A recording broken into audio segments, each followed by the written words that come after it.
안녕하십니까, 박찬호입니다. 뉴스 하나, 질문 하나. 매일 아침 제가 뉴스 하나에 질문 하나를 던져서 좀 여러분 풀어보는 시간이죠. 좀 다른 시각으로 던지려고 하는데, 오늘은 다른 시각보다는 좀 질문을 많이 던질 것 같아요. 제가 이해 못하는 면이 있어서. 그래서 이제 뭐 유명한 교수님께서 저런 기사가 실렸어요. 서울 아파트값 꼭지점 찍었다. 2년 뒤 조정 국면 올 것. 기사는 저러합니다. 그래서 이제 저런 얘기 하셨고, 2년 뒤면 23년이네요. 조정 국면 올 것. 그 다음에 이제 서울 아파트 값은 꼭지점. 이렇게 말씀하셨어요. 그래서 저는 이제 저런 근거가 궁금하죠. 만약에 이제 제가 아는 현장의 상식과, 물론 제가 많이 부족하지만, 제가 아는 하여가 지식과 비교해서 이게 맞는 얘기면 저도 전략을 전면 수정해야 되거든요. 그래서 한번 보려 합니다. 그래서 오늘은 따지기보다는 제가 이제 더 낮은 위치에서 좀 질문을 좀 이해 안 가는 면을 많이 얘기할 것 같아요. 자, 꼭지점이 근거는 당연히 변곡점이라는 얘기죠. 이렇게 내려가는 거니까. 그래서 방향이 바뀌는 거고요. 방향이 바뀌는 이유를 이제 좀 들어봐야 되겠죠. 보면 분명히 버블이라는 얘기를 하십니다. 서울 부동산 버블이다. 주택 공급을 대량으로 하게 되면 가격 하락. 즉 이제 근거는 법을 얘기하시면서 이제 주택 공급을 대량으로 하면, 그래서 어떻게 보면 약간은 저는 연결은 안 돼. 무슨 말이냐면 자체로서 이게 법이라는 어떤 가치 평가를 한 게 아니고 앞으로 대량 공급에서 떨어질 거니까 법이라는 말씀하시거든요. 변곡점 얘기하시는 거여서 하여간 어쨌든 간에 주택 대량 공급을 근거로 하셨어요. 그래서 이제 한 보는데 보시면 이제 밑에 보면 이게 이제 좀 제가 밑줄 긋고 보면 이런 식이거든요. 서울 역세권 개발이나 공공 재개발, 여러분이 익숙하게 들어본 거죠. 정부 정책, 그리고 수도권 신도시, 그런 거예요. 그러면서 23년 근거는 뭐였냐면 분양시기래요. 분양시기 보시나요? 분양시기가 23년이어서 저것도 약간 저는 의문이에요. 우리가 실제 입주가 아니고 분양시기. 분양은 사실은 입주가 얼마나 걸리던 뭐 10년 전에 분양해도 돼요. 여러분 사전 예약제가 뭔데요? 5년 전에 분양 뭐. 근데 지금이 이제 그 사전 예약제도 특성이 뭐냐면, 특성이보다는 이제 현 시대 문제가 좀 별건의 문제는 뭐냐면, 우리가 임대가 안정화됐을 때는 상관이 없는데 임대가 미친 듯이 힘들 때, 그때 그 기간에 의해서 이제 뭐 이렇게 분양 받는 거, 분양 사전 예약하는 것만으로 일부는 조정이 되겠지만, 그게 가격을 전체를 흔들 수 있다. 이건 좀 다른 얘기고, 더군다나 신도시 분양만으로 된다. 이건 좀 다른 얘기거든요. 좀 더 가볼게요, 하여간에. 그래서 이제 어쨌든 간에 이제 대량의 주택 공급, 저거는 이제 분명히 맞는 얘기잖아요. 대량 주택 공급이 일어난다면, 저는 이제 입주 시점을 많이 보지만, 하여간 분양 시기를 하더라도 하여간 일어난다면, 그걸 보셨어요. 대량의 주택 공급의 근거는 역세권 개발, 신도시, 여러분이 많이 아시는 것들이고요. 자, 2023년 이유는 분양 시기를 갖고 얘기하셨어요. 저는 이제 저것도 의문이에요. 그냥 제가 의문이라고 말을 할게요. 여러분이 판단하세요. 저는 분양 시기만 갖고는 답이 쉽지 않다고 보거든요. 자, 그 다음에 이제 주장의 이유에서 보면 대량 주택 공급인데요. 어디냐면 역세권 개발, 기타 공공 재개발, 재건축, 그 다음에 신도시죠. 마치 여기서 많이 본 것들이죠. 이사 대책. 이사 대책이 보시면 이렇게 나왔었죠. 보시면 이제 우리가 서울 인천 지역에 보고 역세권, 도심이죠, 도심. 정비 사업도 도심이에요. 이거 소규모도 도심이고요. 도시재생도 도심이고요. 공공택지만 신도시. 그래서 여러분이 많이 보던 것들이죠. 보던 것들. 그래서 마치 이제 정책 부분에서 정부 정책을 왠지 이제 근거하에 말씀하신 것 같은 느낌인데, 어쨌든 간에 도심 쪽에 중심을 둔 사업들. 오늘 이거는 뭐냐면요. 어제예요. 사실 지금 촬영하는 이 순간인데요. 3월 17일에 발표한 게 아니라 회의했던 내용이거든요. 부동산 시장 점검 관계 장관 회의. 여기서 사실 뭘 얘기하셨냐면요. 뭐 문장 길죠. 쉽게 말씀드릴게요. 이사 대책부터 기타 여러 가지 공급 대책 쭉 그대로 밀어붙이시겠다는 얘기를 하셨습니다. 공급 정책 흔들림 없이. 그래서 보시면 현재까지 제한된 곳, 이사 대책 관련 현재까지 지자체에서 제한된 곳, 지자체요, 주민들 아니고 170여 곳, 입주 중 사업 가능성 검토를 거쳐 3월 말부터 후보지 순찰 공개.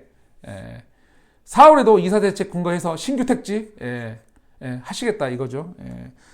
투기 세력을 잡는 건 잡는 거고, 정책은 그대로 가겠다고 얘기하십니다. 그래서 왠지 이 흐름이죠. 이 흐름대로 했을 때 얘기하시는 느낌.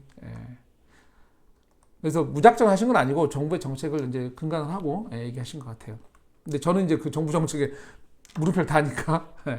자, 우선 도심 사업의 특징은 이제 한번 짚고 갈 필요가 있죠. 정부 토지 아니죠. 그래서 이제 물어봤는 조합사업 형태 이렇게 많이 되게 돼 있죠. 그다음에 이제 민간 정비는 추가 공급분이 원래 적죠. 재건축 같은 거, 재개발 일반 말하는 거고. 이번에 역세권이나 이런 것들 많이 한다 하지만 자세히 보면 그렇게 추가 물량이 많지 않아 보여요. 그건 좀 더 보여드릴 거고. 그다음에 이제 이준환. 어쨌든 간에 이제 이 도심은 사람이 많이 사는 곳이잖아요. 먼저 부시고 멸실시켜서 나가 내보낸 다음에 하는 거고. 특히 역세권들 개발의 가장 문제는 이게 이제 주거의 문제만 아니고 상권이 발달한 곳이잖아요. 제가 지난번에 한 말할 때 이제 권리금 어쩌실 거냐 물어봤죠. 시설비 어쩌실 거냐고. 각 위치마다 상권이 있고 위치에 어떤 값이 있는데 이게 쉽게 해결될 문제가 아니에요. 그래서 현실 속에서 되게 힘들다고 제가 말씀드렸는데 저기 뭐 경기도에 어떤 이주 정책 해준다고 해서 거기에 상권이 맞아 돌아간 것도 아니고. 그 다음에 이제 신도시 문제는 저거죠. LH 사태로 신뢰성 회복 문제. 뭐 전체적 얘기겠죠. 한마디로 속도의 문제가 됩니다. 단순히 분양 시기만을 가지고 조절할 수 있다. 이건 저는 아니라고 보거든요. 뭐 분양 시기는 아무 때나 할 수 있죠. 정부 정책에서. 우리는 입주죠. 이게 많이 오래 걸려버리면 그 고통이 너무 기니까 좀 더 가보죠. 슬슬 마무리할 때 보면 제가 좀 더 기사를 좀 더 들어가서 마무리할게요. 보시면 이제 보시면 여기 이제 주택시장 공급 물량이 과잉이 된다는 얘기까지 하셨어요. 그래서 제가 좀 더 이해가 갸우뚱한 거죠. 실제 과잉 정도 물량이었는지도 궁금하죠. 일어난다면 정부가 말한 게 이제 여기 말 32만 가구였거든요. 이게 이제 그래서 보시면 뭐 수급 조절이 필요하실 때까지 얘기해요. 왜 너무 많다고. 그래서 신도시 얘기하시거든요. 근데 저기에 대해서 이제 제가 좀 의문이 있는 게 있어서 보시면 분양 시기는 이제 23년 아까도 얘기했고요. 모든 거 다 됐을 때 얘기고 자 보시면 이제 일기 신도시하고 얘기하십니다. 그 분양 물량을 일기 신도시 여러분이 아시는 데죠. 분당, 일산, 평촌, 중동 3번 뭐 이런 데인데요. 약 29만 가구 그러니까 비슷하게 한 30만 가구 비슷하게 보시는 거죠. 그래서 일기 신도시 물량과 비교해서 서울에 저 정도면 큰일 난다 얘기를 하시는 거거든요. 근데 이제 신도시는 제가 보기에 빈 땅, 이주민 없어. 아예 없지는 않죠. 근데 적다. 도심하고 비교하면 너무나 적죠. 근데 서울에 쏟아진다면 집값은 거의 폭락 수준 말씀하시는데 서울에 빈 땅이 많은가요? 서울은 그게 아니죠. 신도시와 신도시 공급 물량을 서울의 도심 공급 물량으로 따지는 건 좀 저는 전혀 안 맞다고 생각하는 거죠. 왜 서울은 빈 땅 없고요. 신도시와 같은 방식도 아니죠. 뭐 신도시가 수용해서 가지만 서울은 그렇게 못 가거든요. 일부 이번에 뭐 서울 쪽방촌 이런 서울역 근처에 쪽방촌 듯이 뭐 이렇게 강제로 가는 것도 있지만 대부분 99.9%는 그게 아니죠. 더 확실하게 보여드릴 거는 뭐냐면 서울에 뭐가 큰 차이냐 보실까요? 이거는 이사 대책에 나왔던 일부만 제가 발췌한 거거든요. 세입자 정착적 이주 지원 얘기 나오면서 나온 얘기인데 보시면 서울에 추가 멸실 물량의 10,000호 구지고요. 23년부터 27년까지 약 5년간입니다. 자세히 보세요. 5년. 뭐 대략적으로 보면 1년에 여기 2만 호 치고 여기 섞으면 되니까 여기 3만 호, 여기 5만 호, 한 4만 호, 3만 호 칠게요. 제가 그냥. 대략적으로 얼마나 될까요? 그러면 5, 10, 약 18만 호. 천천히 적게 줘서 18만 원 이상이에요. 멸실이. 근데 이제 수도권 내 공공 임대 갖고 커버하기도 세입자 지원을 말하지만 어쨌든 간에 그건 넷도 치고 서울에 멸실되는 물량이 어느 정도 된다? 약 18만 원에서 20만 원 사이예요. 멸실될 게. 그 후에 32만 호가 지어지는 거예요. 실질적 저렇게 보면 공급은 서울 도심 안에 약 13, 4만 호 정도 사이밖에 안 되죠. 더 중요한 게 하나가 있어요. 여러분 이 멸실 부분 있잖아요. 서울에서. 이게 재개발직, 주거지로 생각해 볼게요. 저층 주거 이럴 때. 다가구 같은 거 하나 말씀드려 볼까요? 다가구나 뭐 다중주택, 뭐 다중주택 잘 모르시면 냅두고 다가구. 이거 집은 몇 호인가요? 1호. 한 채. 이렇게 표현할까요? 뭐라 표현? 1주택. 이렇게 표현해 드릴까요? 근데 이 안에 사는 세대 수는 많죠? 2층, 3층, 4층, 5층. 우리가 저층 주거지 단독으로 돼 있는 것도 단독 집 하나지만 1, 2, 3층인데 되게 많죠? 제가 무슨 말을 하냐면 도심에서 저층 주거지나 이런 데서 이걸 멸실할 때 이 멸실 만호 있잖아요. 집 숫자. 이게 거기 하는 세대수를 다 커버하지 않습니다. 훨 많아요. 실제 사는 세대수는 아주 많습니다. 그래서 이게 예를 들면 25년에 이거 공공임대가 이렇게 많이 된다고 해서 이 커버가 되느냐? 아니죠. 더 중요한 건 서울에 사는 사람이 수도권에 공공임대를 준다 하여 무조건 나간다? 여기 학교 다니는데 나간다? 우리 학생인데 나 저기 외곽에 사는데 직장이 가까워서 고시원에서 버티면서 들어왔는데 무조건 어떻게 할 건데? 무슨 말인지 아시죠? 이게 바로 매치되지 않습니다. 제가 그 얘기를 드리는 거예요. 서울이라는 땅은 그렇게 쉽게 답이 나오는 땅이 아닙니다.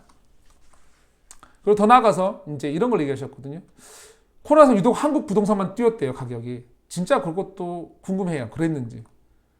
자, 이거 언제 기사냐고요? 3월 10일 기사고요. 공급 부족의 미 코로나 확산자 주택가 폭등. 난리 났죠? 엄청나요? 부동산 시장만 화랑이에요. 부동산 시장만. 무슨지 아셨죠? 그러면 쟤만 그럴까요? 미국만? 이건 영국이에요. 영국도 단독주택 위주 인가라지만 똑같아요. 일반 집값도 엄청 뛰었어요. 저기는 이제 우리가 아파트 문화가 아니니까. 한국만 그런 거 아니네요. 그런 거 아닙니다.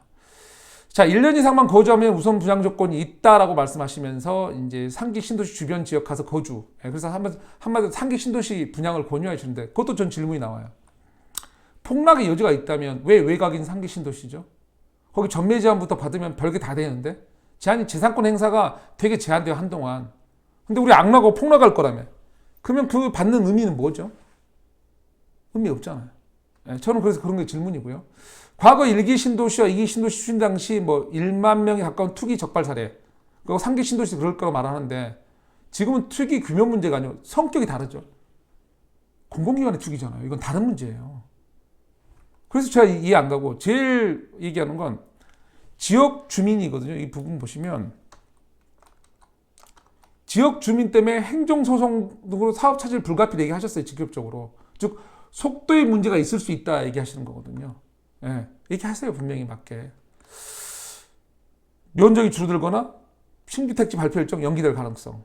사업 차질 불가피인데 어떻게 23년에 조정인가? 저는 그게 궁금한 거죠. 조정이가 분양 시기래요. 분양 시기만 갖고 된다? 저는 그렇게 생각 안 해서 저게 질문이고요. 그건 여러분 판단하세요. 직접. 그 다음에 이제 공급 시기 아닌 거고. 그 다음에 이제 버블의 근거는 없고. 이 기사 전체를 보면 버블의 근거 없어요. 단지 공급이 이어나갈 것이다. 지금 그럼 현재는 공급 부족을 인정하는 거거든요.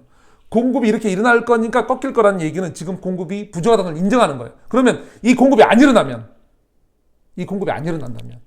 많이 싸워 사업 차질이 불가하다면 당연히 문제가 계속 되겠죠. 법원은 근거는 안 보이고요. 대량 공급 때 꼭지점 얘기 가능성만 나온 얘기예요. 우리나라만 유독 다른 상황이라는 말씀은 전적 이해 불가해요. 어떤 지금의 유동성 폭등 상황에서. 자, 마무리 지면 상기 신도시 사업 차질을 직접 언급하셨고요. 실질 공급량과 전세가 불안 얘기는 없어요. 대량 공급의 현실화 문제도 언급 없어요. 왜? 정부 정책의 현실성 얘기하는 거예요, 제가. 그래서 저는 수긍이 전혀 안 돼요. 오늘은 제가 다른 시각보다는 제가 수긍이 안 되는 점을 가지고 기사를 질문을 많이 드려봤습니다. 여러분도 여러분이 판단하세요. 왜냐하면 제가 더 지식이 부족한 사람이니까. 네, 오늘 또 여러분 이 다른 기사 하나 가지고 찾아봤고요. 내일 또 다른 주제 가지고 또 찾아뵙겠습니다. 좋아요, 구독, 알람 설정 그리고 주변 소문 부탁드릴게요. 감사합니다.